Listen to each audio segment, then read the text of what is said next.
कोल्हापूर लोकसभेसाठी श्रीमंत शाहू छत्रपती महाराजांच्या विरोधात समरजित घाटगेंना उमेदवारी देण्यासंदर्भात महायुती नवीन रणनीती आखत असल्याची माहिती आता समोर आली आहे। जर श्रीमंत शाहू महाराज यांच्या विरोधात समरजित सिंह घाटगेंना उमेदवारी दिली तर दोन्ही राजघराण्यामध्ये काटेकी टक्कर होण्याची देखील दाट शक्यता आहे। पाहूयात।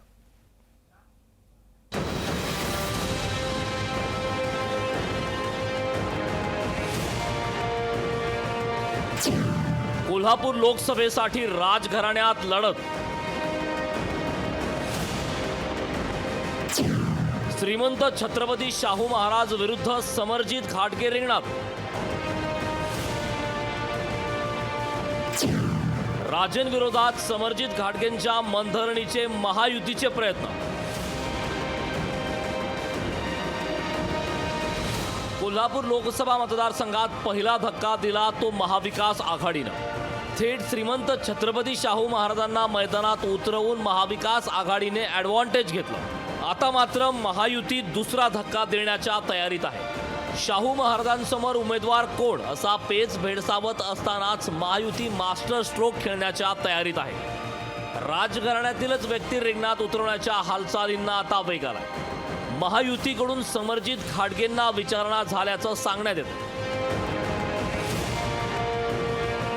कोल्हापूरच्या जागेसाठी भाजपच्या वरिष्ठ पातळीवरील नेत्यांनीही समरजित घाटगे यांच्या नावाला पसंती दिल्याची माहिती मिळते। महायुतीत ही जागा भाजप की शिवसेना लढवणार हा वाद सुरू असतानाच भाजपनं समरजित यांचं नाव पुढे केल्याचं समजतंय। समरजित घाटगे हे शाहू महाराजांच्या जनक घराण्याचे वारसदार असून भाजपचे नेते देखील आहेत।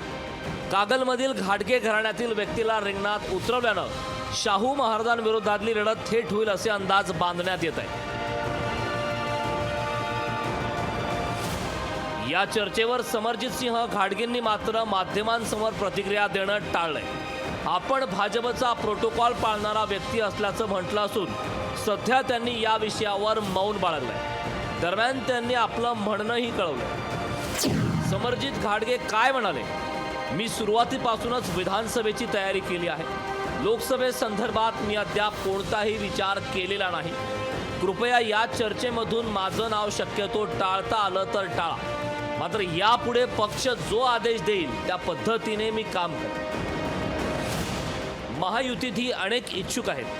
भाजपच्या धनंजय महाडिकांपासून ते शिवसेनेच्या संजय मंडलिकांपर्यंत सारेच इच्छुक आहेत। जागा वाटपाचा तिढा सुटल्यावर पुढची गणितं सोपी होणार।